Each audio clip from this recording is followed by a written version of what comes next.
Canada to the Gulf of Mexico. Where there are Sasquatch sightings, that's where we're gonna go. With so many chilling encounters just waiting to be retold. So join us here in the spooky woods for the DukeChat Show.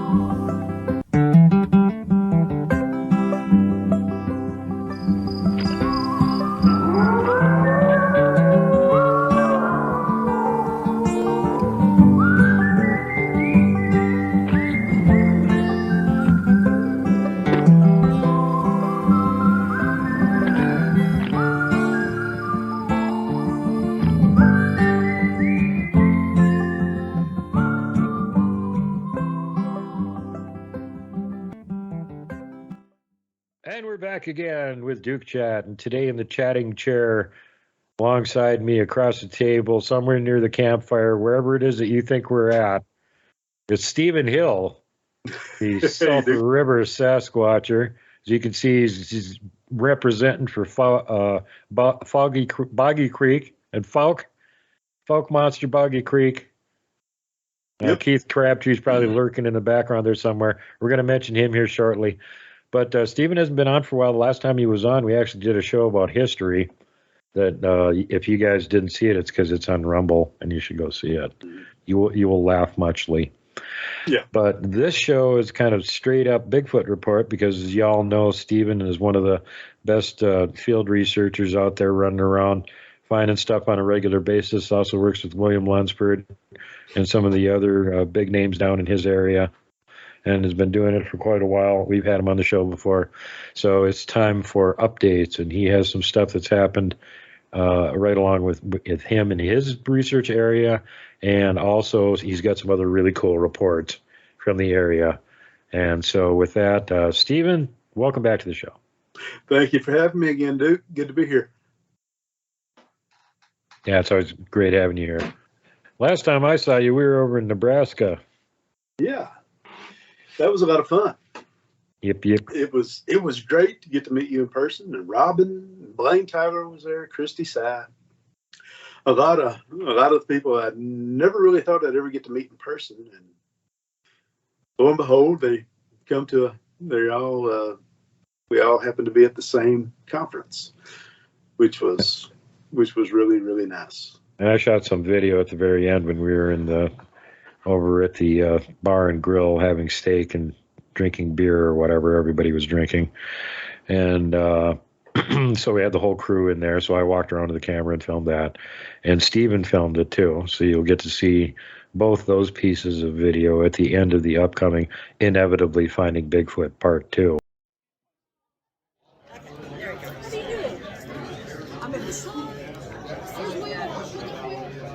Oh, I love it. Oh, hi, great.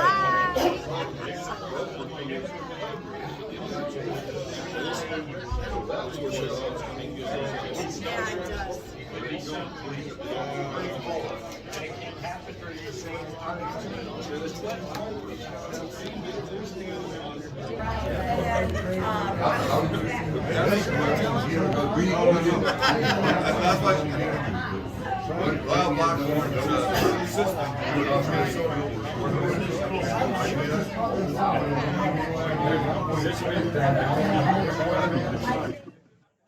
Yeah.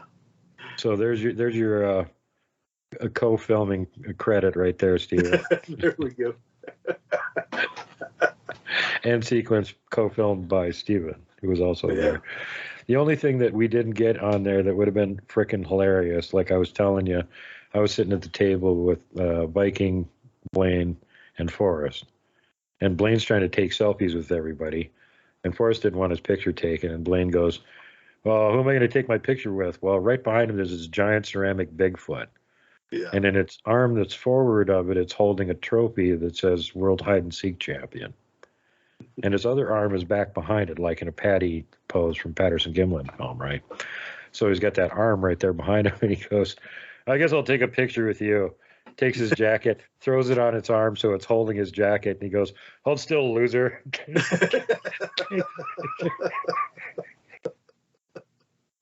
Yeah. So unfortunately, we didn't get that on video, but now you guys all heard about it anyway. And I'm sad I didn't get it on video because that was hysterical.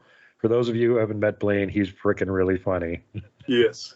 Yes, he is. Good. A real good guy. That's why Christy calls him Canadian Bacon. Yeah. Real good dude. He's gonna be one of the speakers next year at the conference, isn't he? Yeah, he's going to be one of the speakers at the upcoming Nebraska Bigfoot Conference this spring. Apparently, I'm back there again.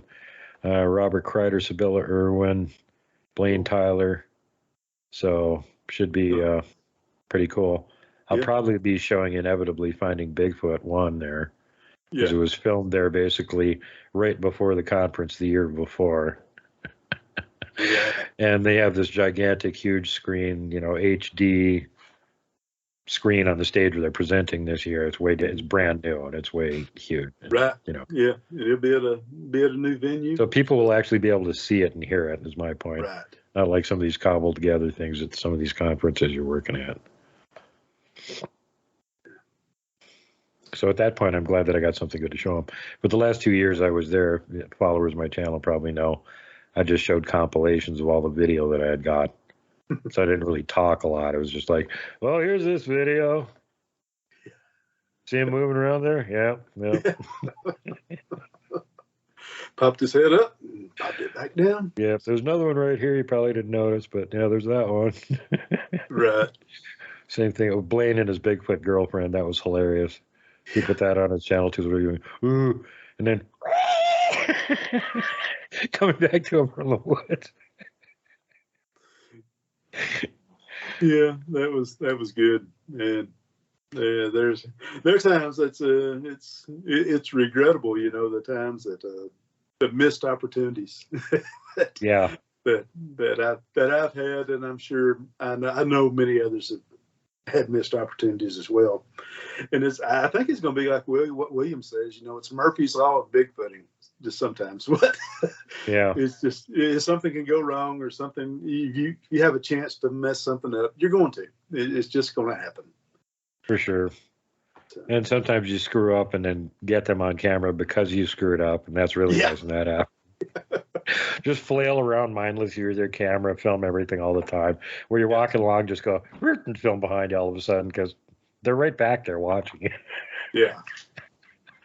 Yeah, and sometimes I was going through some old videos from a few years ago when William and I were out in the field together, and William had William had seen some movement, and so I picked up my phone and I was videoing, and Duke, whatever moved, it didn't even give me a full second to look at it, So I'm still not sure what's on the video there, but I can't slow it down enough to even look at it. It's just, and I'd watch it one time and I see the blur go by, and you look at it again and you don't see it. It's just, I don't know. Some of that stuff is just kind of crazy. I put it up on the video editing program I got. I can slow it way down and look. I could put it down to 1/8 speed. So basically clicking through frame by frame. Yeah. And then if there's anything there, you're seeing it. That's where I found the one that was on the wrap up from last month. That was a piece of footage that Ashton shot driving up the pass, and he's just filming out the window. And I'm looking at the first few seconds of it going, he's got the camera at the same angle going at the same speed. All of a sudden, everything's clear. Yeah. Why was that first part like that? Well, then I recognized where he was, where they usually hang around. So I started clicking through it frame by frame, and sure enough, there's several of them in there, and there's this one hugging this tree, trying to cloak and look like the tree, and you can see his whole face and the hair around it, and it's like, oh, epic fail, man. We got you on that one. Yeah. 4 frames. That was it. 4 frames. Yeah, that's it. That's a lot of times they blend in so well. It's just and they're so fast. Yeah, and they're so fast. Also, just like that. Just like the blur, I was able to see it one time after watching the video multiple times. And, with those missed opportunities, I had one of those here just a couple of weeks ago. What was that, weekend before last or something? I think I told you about that. Here at the house. I'd gone out there I was out there at the edge of the carport, and I always look out toward the trees because there's a hill up there, and we've had things, quite a few things, through the years happen there. I've had 3 or 4 sightings there, and evidently a couple of weeks ago I thought that's a really neat looking shadow right there because it's shaped like a head and all that. And I really didn't think any more about it. I didn't take a picture or video or anything. I was thinking it's probably just a shadow. Well, about 30 to 40 minutes later, when I go back there and look again, my shadow is gone. So, yeah, and I didn't do anything to record it. So that's what they're telling you with their mind speak. No, I'm just a shadow. Okay, yeah, that looks like a shadow. Thanks for backing me up, anonymous voice that I never heard before. Yeah. Speaking of the catching them by accident on video, apparently this happened, and I don't know if it will be out by the time this video comes out. Might be, otherwise shortly. Kelly Shaw got a hold of me excited the other day and said, hey, that video I filmed while I was up there with you, all kinds of my viewers have been looking at that, pointing out this one timestamp and saying it looks like there's a Bigfoot back there that's watching us. So he went and took a look at it, and it looks to him like there's at least one, maybe 2 of them back there.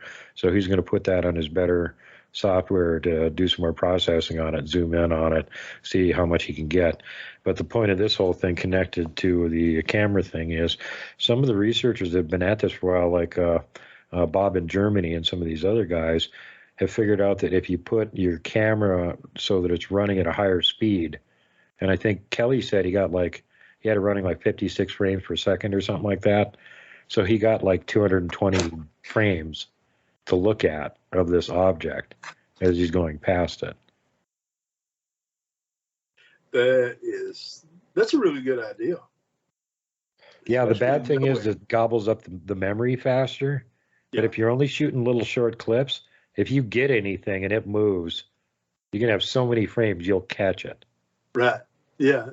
Compared to just the very few frames that you had when Ashton caught that one there by the tree, think if you'd have had another 6 or 10 frames of that. Yeah, exactly. It could add a whole bunch more. And he's driving past it too. So you're seeing it from multiple angles, and every frame it looks different. Right. And you're like, wait, that isn't right, first of all. And it's like he's hugging onto this tree and he's trying to blend in with that. And you get right at the right angle, you can see his face for like 4 frames. And then he just kind of fades into this blur around the tree. Mm-hmm. Yeah. And that is, yeah. So anyway, tricky researcher tricks. So besides seeing the little black shadow hanging in the backyard, mentally telling you that he's not a Bigfoot, just a black shadow. What else has been going on down there? You were telling me you guys found something here in the last couple of days too. Yeah, I'll tell you what, our buddy Keith, he had some stuff happen. That's right. I saw the pictures. Yeah. Yeah. He had me send the pictures to you there last Sunday, and he had gone camping. He was up there in Central Arkansas. He's up there with a friend, mutual friend, on his property, and the handprints were left on his truck. So Keith Crabtree, the friend of Bigfoot, got his feet tickled in Montana, and now he's here in Arkansas, in Central Arkansas. He's having handprints left on his truck. They're on there tagging his truck. Hey, you got a spray paint can? No. Use your finger grease. Okay. Yeah. Autographed by the local folk monsters down there. Yeah.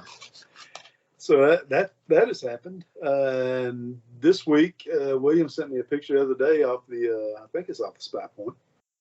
We've got cameras going even this time of year, and we got a picture of one our candy store that we had. It kind of grew up, so we moved things over just a little bit. So now we have a Snickers tree instead of the candy store. We have the Snickers tree. And so we got a picture from the Snickers tree the other day, and it's kind of a patty tap Bigfoot. So that's I thought that was pretty neat. Nice. Oh, we got to show that to everybody. Yeah. I'll have to pass that one on to you. Or I'll tell William he's got to come on here, and he's going to have to come on here and show it. So. No, when we have William on here, he's going to be talking about his new book because he's way past time to come on and do that. Yeah, you're right. And I should have grabbed my copy so I could have held it up and we could have plugged it right for him. Huh? Yeah, I got a copy of it, and it's big and thick and has lots of interesting stories and information in it. And what is it, like about 400 and some pages? Yeah, it's a thick book. Yeah, but if you read it at the same speed that William talks, it only takes about an hour. Yeah, it won't take that long if you read it that fast. So not only is William a gifted speaker, but he's also has a gift for writing as well. He's good at that. I agree. It's one of the better Bigfoot books I've read. It's very entertaining and interesting. Keeps you wanting to read more. You get partway through it and you're like, oh, good, there's lots left. Yeah. Yeah. And I guess since we're talking about current things, the super cover Keith and the handprint on his truck, the picture we got from ground zero, and another friend of mine who lives on the Kentucky-Ohio border.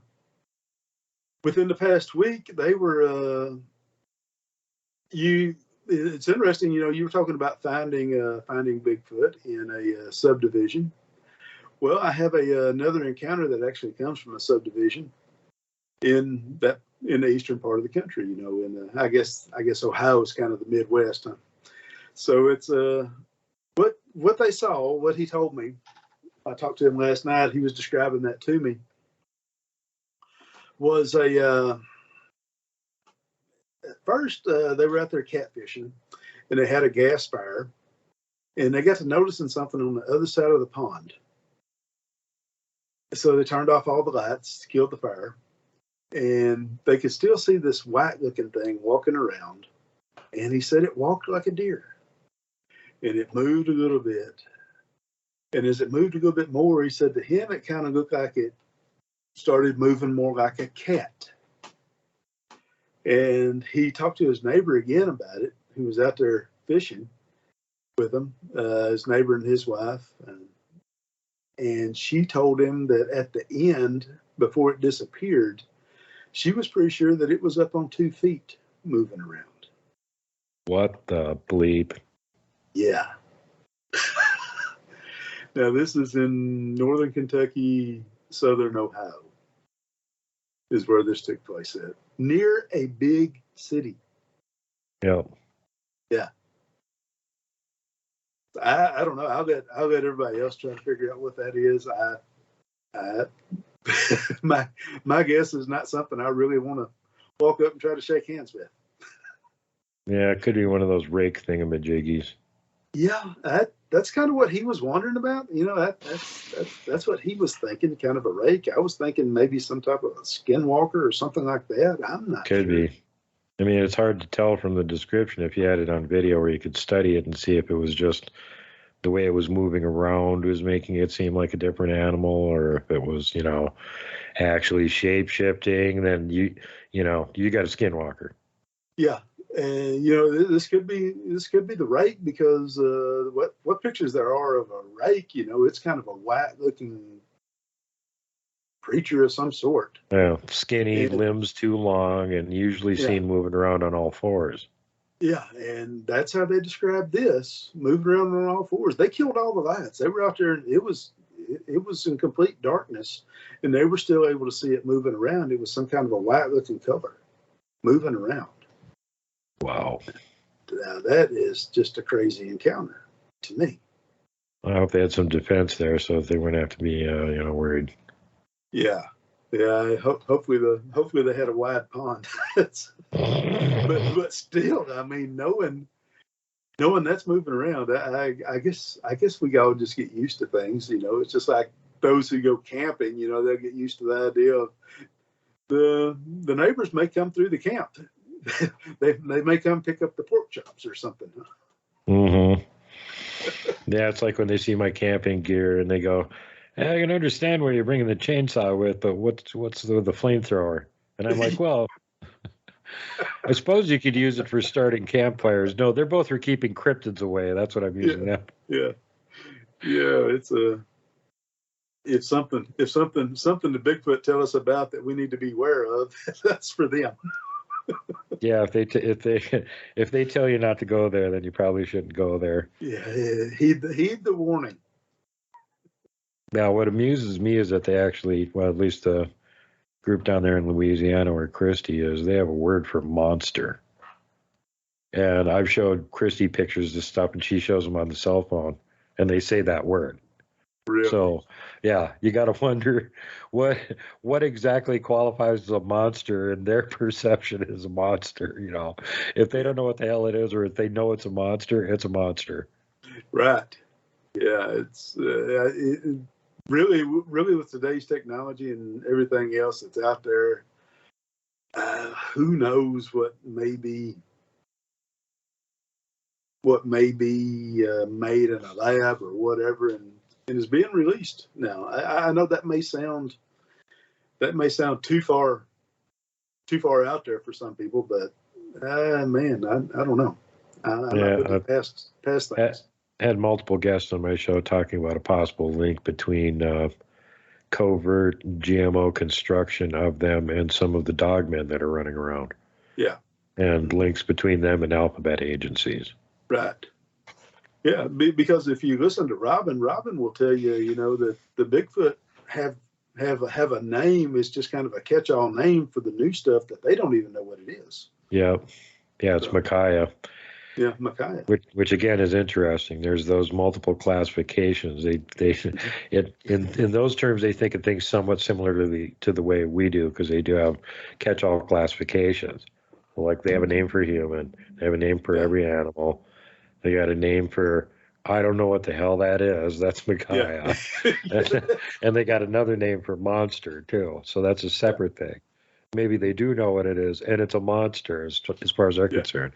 And anything that classifies as a monster in their appraisal, you better get the hell out of there. Right. Yeah. If they're calling it a monster, you don't have any business messing with it. Mm. I'm absolutely convinced of that. Yeah, if they're calling it that, they're like on the fence about wanting to mess with it themselves, so you definitely don't want to be messing around with it. Yeah. That's when I go tell their neighbor, why don't you go check this area out? Yeah. That's it. You send the annoying neighbor in there to check it out. Yeah.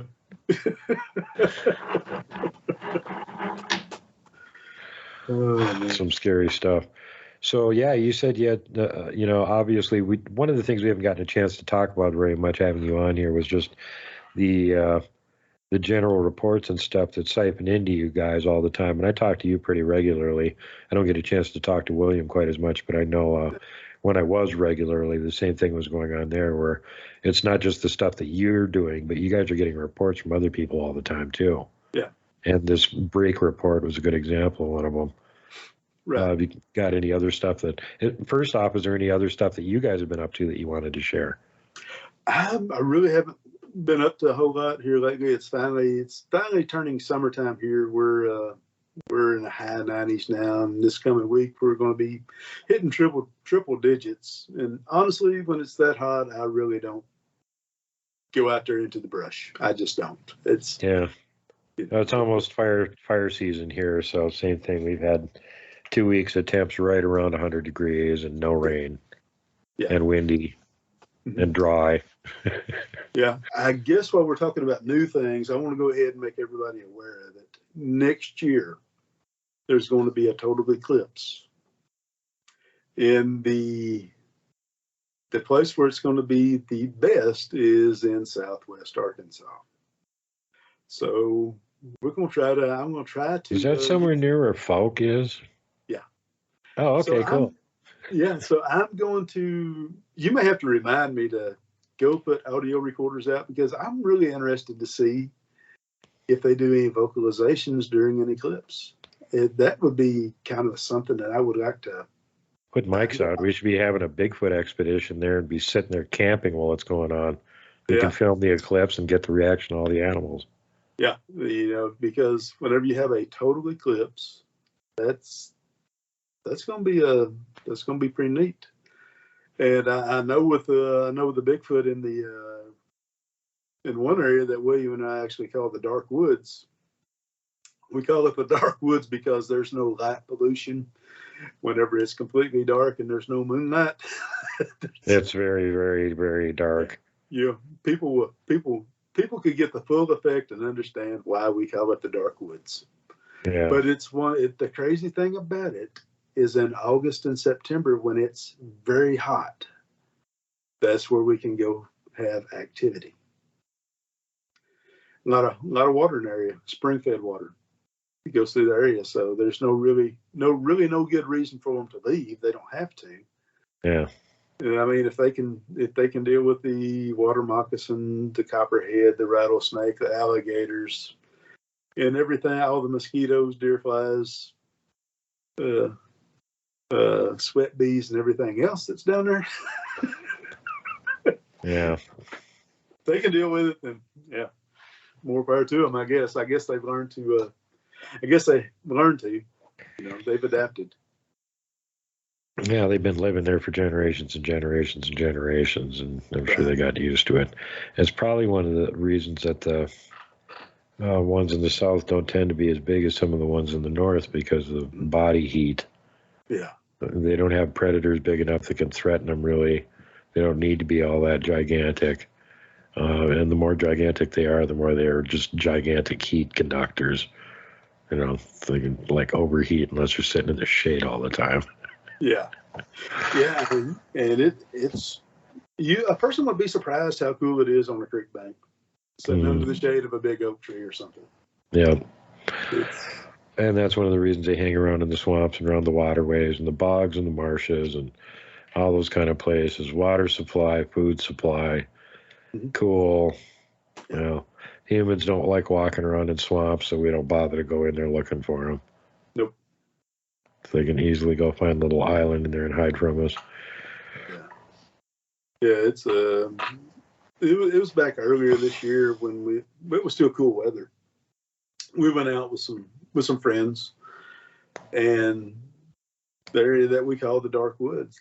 Those people that went with us, they'd had experiences there before, and whenever William met them, it turns out I've known one of them, I guess, pretty much all my life.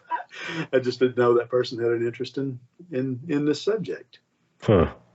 And but they've had experiences down there to the point where the guy who was on his deer stand, he actually went to a different spot and told his buddy, "Why don't you go sit in my deer stand today and see?" Yeah, it's your turn to go sit in that one. Why is it my turn? Never mind. Just go sit in that one today. Just go sit there. So sure enough, that guy, he had an experience as well, limbs being thrown and things like that. So it's wow. Yeah. And that was actually in a different part from the area where we've had all the activity, which was kind of crazy, how many, of course, I mean, that's thousands of acres. So it's there very easily could be more than one troop in there in that spot. Yeah. Yeah, especially the way the lay of the land is in the south. I think they're more closely compacted together than they are in some of the areas like where I am up here. They probably got a way bigger range. Yeah. And because way more territory. Mm-hmm. They don't have to be close to each other. Mm-hmm. Yeah, it's that's just a really interesting place. That was the first time I'd ever really noticed, like a tree limb that have a fork on it and be leaned up against another tree.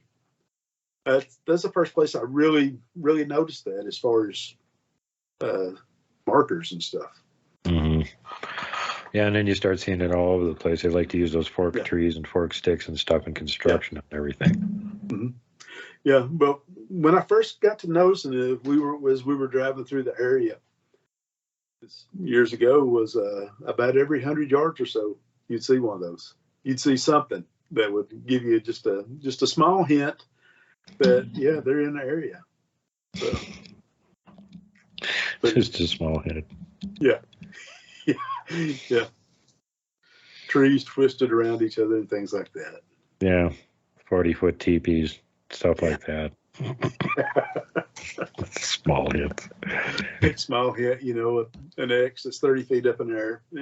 Small hit. Yeah, we found one of those down in the River Valley when we were filming the Inevitably Finding Bigfoot, Nebraska, right before the conference there in April. And something had taken like a whole tree about like that big around and hung it up in another tree. Well, how the hell does that happen? Yeah. And this is in a little creek valley that's right in the middle of the suburbs. As soon as you go up the embankment on each side, miles of houses in every direction. Yeah. So there's not any big storm down there. It would have wiped out all the other little dinky trees. It doesn't flood that high for that to go up there. Where'd that come from? And we found some colossally big, obviously constructed structures too, which just blew my mind. It's like, oh my God. Right. Yeah, they're taking big chunks of like bark and whole logs that are that big around and piling them up, making stuff. Yeah, it kind of makes you wonder, whenever one of the young adolescents maybe starts growing into the role of maybe becoming the alpha, if they're not showing off their strength on things like that. I don't know. Well, the one spot we found, actually thanks to Viking Ashton flying his drone out over the park before we even went into it, he right away found something. He says, "Hey, Duke, come on over here." And I came over to check it out. And I'm looking over his shoulder at the screen, and I go, "What are you looking at stumps for?" And he goes, "Dude, the drone is at treetop level." And I go, "Oh, God, those aren't stumps. They're giant structures. Where are they?" And he goes, "Right over that way." And I'm like, "Okay, we're going over here first." That's right. Yeah, exactly. Yeah, you have the teepees you have in Montana. Those are by far the most impressive that I've seen video of or anything like that. We've seen some pretty impressive stuff down here. Whenever you have a 10 inch or bigger tree that's broke off 8 feet high, or you've got a tree that big around and it's, I don't know, the butt of it's 15 feet up in the air. Mm-hmm. And the tree's 50 feet long. And you can't find the stump hole where it came out of the ground because it still had the roots on it. Mm-hmm. So, yeah, that's I think in the Falk area, you have to me that would be a territorial marker or somebody showing off their. That's actually pretty close to where One Knock. I know you've heard William talk about the One Knock Bigfoot before down around Thornton's Wells. That's actually in that area there. So Thornton's Wells. Yeah, Bobo, what's the legend of Boggy Creek on the oil tank down there? That's where I actually had one. I carried on a conversation with one down there one night. William and my youngest daughter were with me, and I did a siren call, and it answered back. So I did the call again. It answered back. We went back and forth there for I'm not sure how many exchanges we had, but it went on for just a little while, and that was pretty cool. But it never was getting closer to me. It's kind of like, you come over here, right? Keeping the same distance. Well, I was carrying on a conversation with you, which again, getting back to what we were saying at the beginning of the show with Blaine Tyler doing his Bigfoot girlfriend thing. Yeah. Where that was literally recording him standing out there making this woo sound, and then she would just like scream back at him every time. And finally, like the third time, she did 3 screams in a row. Yeah. Yeah, I'm glad Blaine has the presence of mind to go ahead and record things like that. No kidding. I can make a joke about it when he's on stage at a conference going, "Hey, you guys want to hear a recording of my Bigfoot girlfriend?" Yeah. Most of those areas that he does research in, some of them he's been going there so long now, the lay of the land has changed, and they've changed owners or something is completely different about them, and the Bigfoot aren't around there or anything anymore. Yeah. So in some of these areas, he was in there so much and for so long, they all just got used to him. As soon as Blaine started walking into the woods, they're all following him. Hey, kids, it's Blaine. Let's follow him around. He's that one and only guy that walks around out here for no reason with a camera for some reason. Yeah. He's the guy. He's either brave or not very smart. So. Yeah, he's pretty brave. He's pretty sneaky too. Yeah, I was going to go with the brave part. Yes. Yeah. Some of the things that he's told me, he's gotten into with it is kind of, man, you've got to have nerves of steel to do some of the stuff that he's done. Yeah, it's easier when it's actually happening to you, and you don't have to think about that you're actually freaking insane and you shouldn't be doing any of this shit. And then if you somehow survive it, you should thank God and never go in the woods again. Yeah. And then by the time you get out of the woods, you forget all about that. And you're like, I survived that. I'll go back and I'm going to go punch a tiger this time. We'll see what happens. Yeah. Go throw another snowball at one, Blaine. Sure. He was trying to teach him how to play with a football one time, but they weren't getting it. Yeah. You told me about this. They're just staring at him like, you're a retard. Like, no, he's throwing this thing up in the air, trying to catch it. Finally throws it over to them. They're standing back in the wood line. It lands on the ground right in front of them, bump, and they just look at it. And they look at him.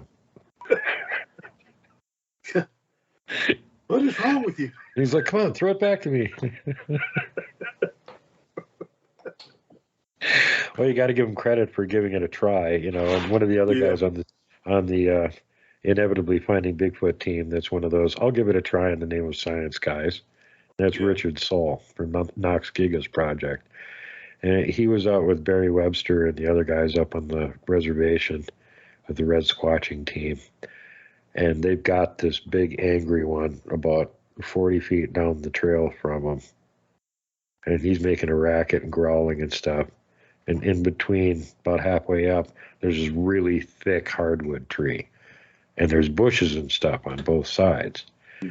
So Barry goes, hey, we need to do an experiment here. And Rich goes, what do you want to do? And he goes, crawl up through those bushes until you get up to the base of the tree. And then just peek your head around the side and say peekaboo and see what happens. And Rich is all like, sure, anything in the name of science. So he crawls, remember what we're illustrating here. So he crawls through the bushes and he gets up to the trunk of the tree and he peeks his head around and he says, peekaboo. And you hear this roar and a log goes flying at him and shatters on the tree and debris goes flying all around him. And he crawls back through the bushes and he gets back to Barry and he goes, okay, so what did we prove with this experiment exactly? That you're one of the smartest dumb people we know.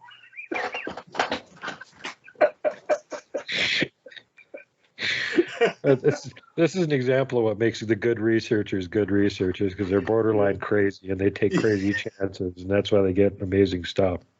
Yeah, that probably helps a lot. Oh man, doing those things like that, it's I don't know, just being oblivious probably. I don't know. That may work for people too. Well, it works for me because I can barely see or hear anything anyway, so they can walk like right up next to me and go, hey, and I'll be like, somebody say something. I just heard something.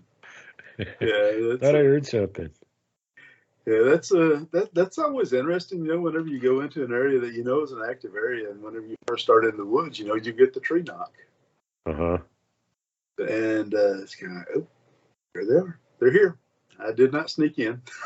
So, yeah, we don't always get that when we're camping and stuff. It was interesting that when William and Eric were up there, though, first thing in the morning, as soon as William got up, left camp, went across the road to go get where there was a whole bunch of fallen, already gathered up firewood, and started pulling one of the logs.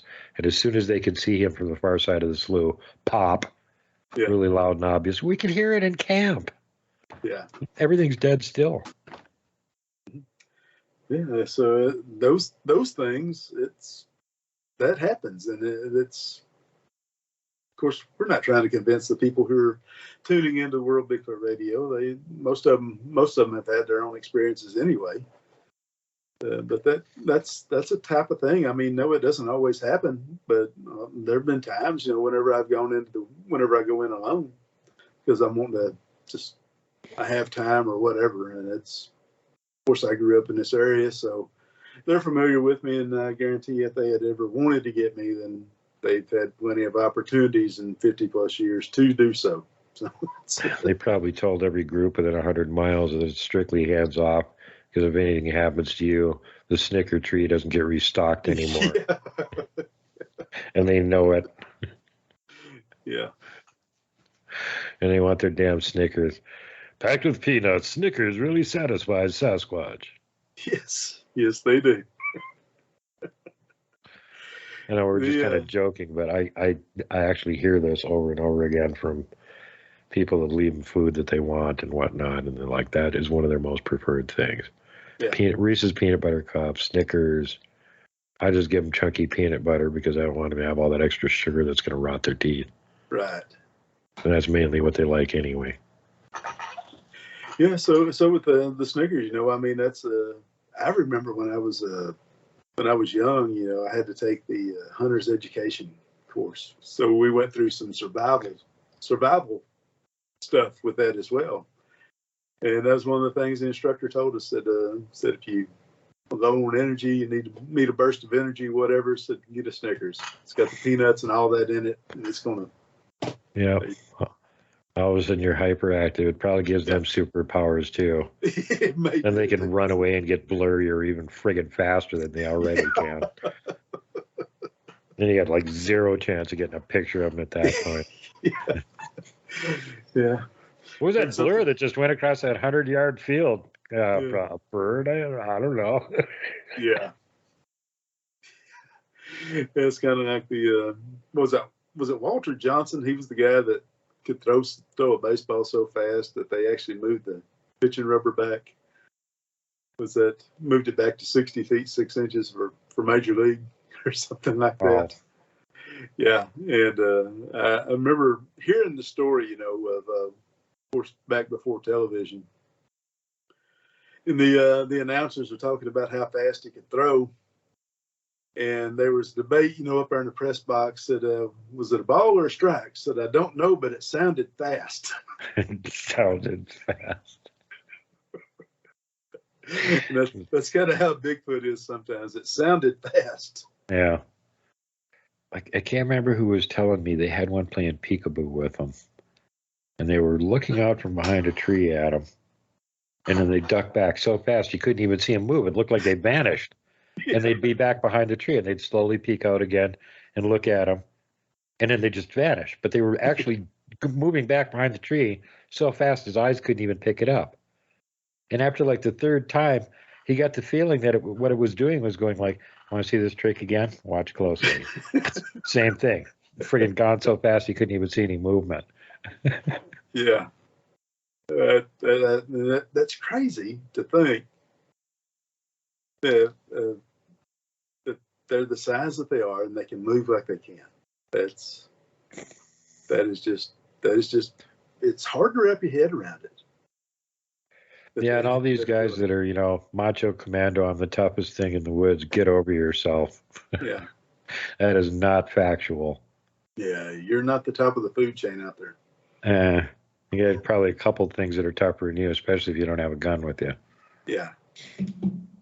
Like up here, the pecking order goes Sasquatch, Wolverines, grizzly bears, moose, humans. Yes. Around here. Mountain lions. Mountain lions are in there about the same level the humans are at. Yeah. Yeah, with the big cats around here, we don't have that many of them. I did. I have. Well, let's see. I saw another melanistic cat. I think it was I'm not sure if the jaggeroonies haven't made an appearance here in Arkansas, which is the cat that's been migrating up from Mexico. It's a black cat. It actually has some spots on it. But I saw one of those earlier this year with the short tail. So I mean, it that could have been what it was. So I'm trying to think back. It wasn't some kind of a bobcat or anything. So, yeah, see, I mean, they're kind of like a bobcat, but it's black. Of course, I think I sent you the picture of the black squirrel in the yard that I have here now, didn't I? Yeah. Yeah. So he torments our boxers. They'll go out in the yard and they'll lay down in between the oak trees, these young oak trees we have, and they know he's up there, but they can't they can't do anything about it. So the squirrel that torments the dogs sits in the branches above and gloats at them. Ha ha ha! You cannot reach me. Ha ha ha! Yeah. And one thing that I had forgotten that happened earlier this year was actually with my dad. He gets up really early to go load trucks, and we were working in an area that's probably just a few miles south of where I had recorded some audio 3 or 4 years ago. And Dad, he does some kind of this. He's not really doing a Bigfoot call. He just kind of, I don't know, for whatever reason, he does a vocalization of some type. He's just kind of hooping and hollering. And this was probably in April. He did that up there on the job that we were working on. And I got to work that morning. He said, I did that this morning. He said, there was some idiot that answered me.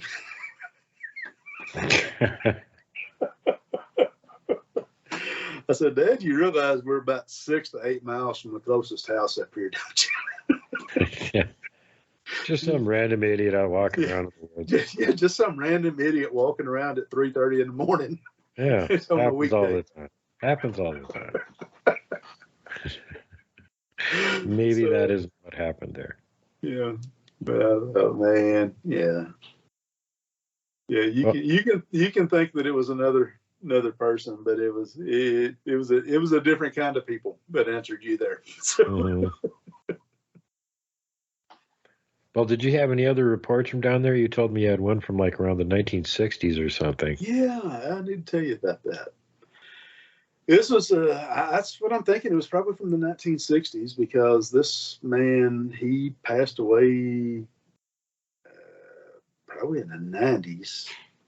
And so he had to have been young enough that he could have cut logs, which happened just east of here, which ties into some footprints that were found in the snow. It's not far from where back in 2012, I had a picture of these big red eyes on my game camera looking at the deer. And it all part of the loop that ties back into ground zero.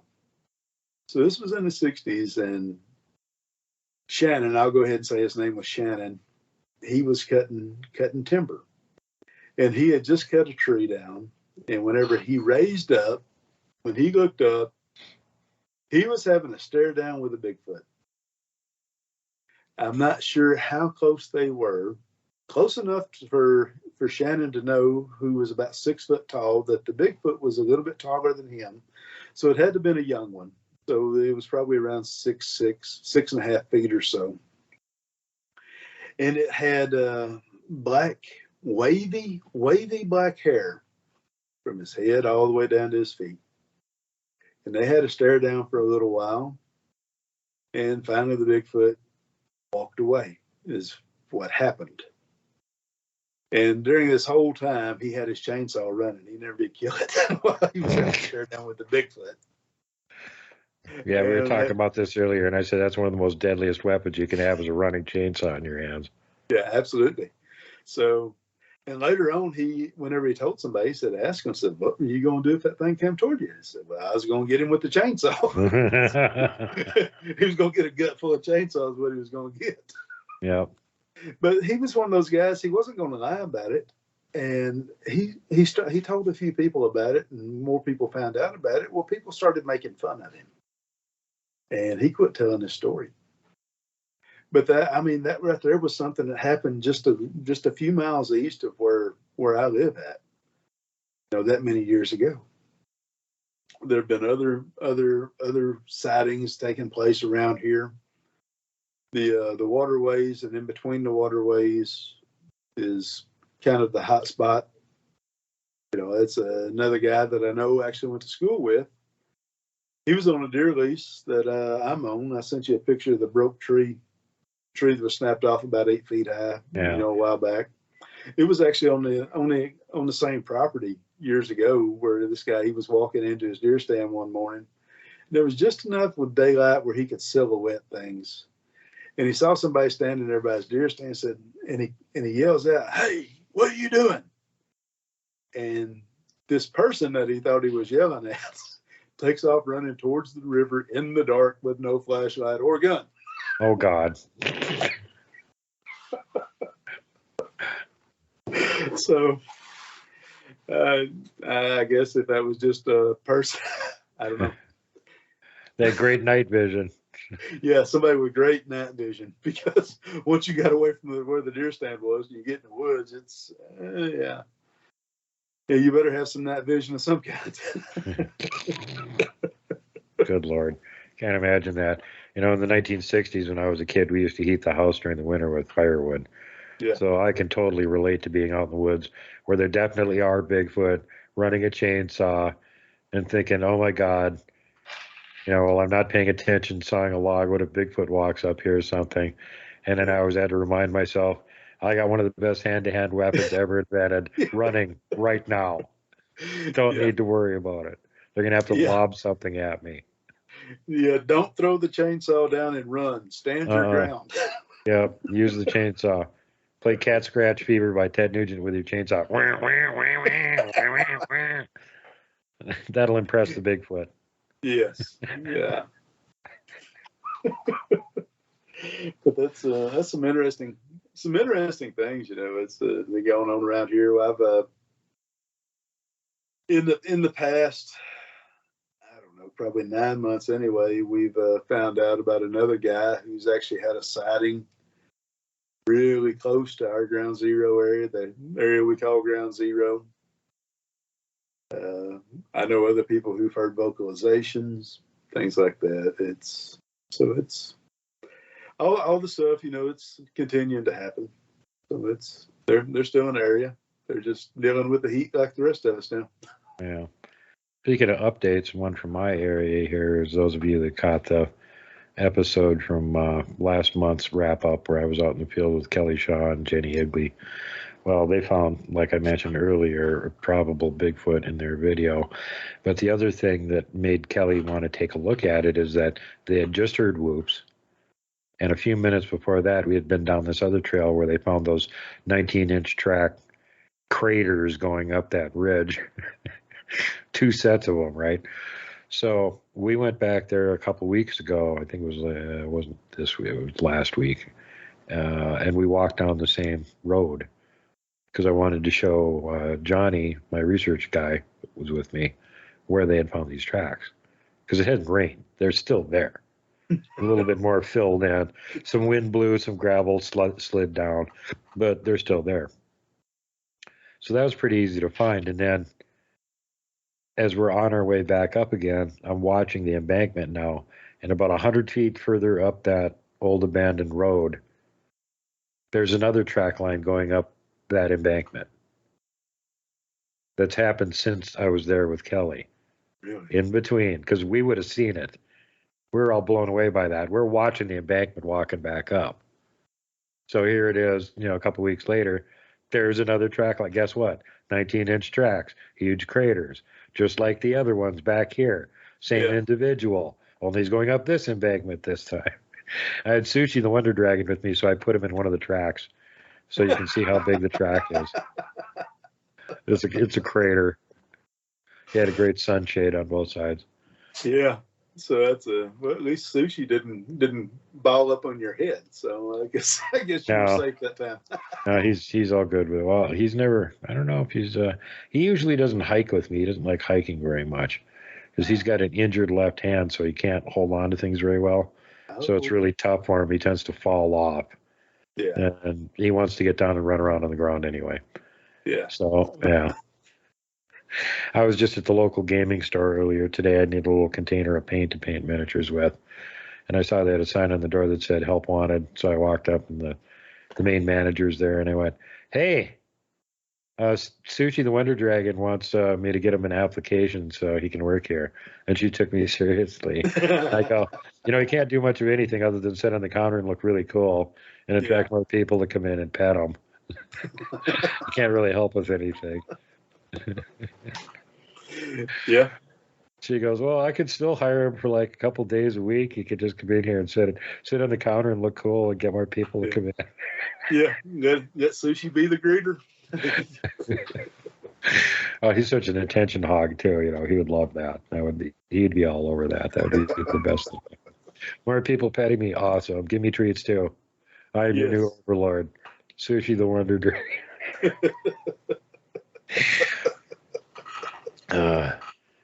A previous dragon that I had, I had her on my shoulder when I went into this other gaming store, and they had a whole bunch of tables set up with stuff on it.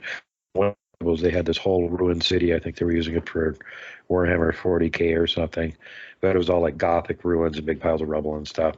So the dragon Matilda, I just put her out in the middle of it. The first thing she did was walk over to one of the ruins, crawl up on it, and then look at me dramatically like, I rule this ruined city. So I took a picture of her, which I titled Matilda Triumphant. Or here's why bearded dragons aren't 30 feet long. Because if they were, we'd be in a lot of trouble. There'd be a lot fewer of us. Yeah, no shit. They would just destroy everything. Well, anyway, I guess that kind of wraps up the show. Is there anything else you wanted to mention? How do people get a hold of you if they want to? I'm in on Facebook. They can also find me on MeWe.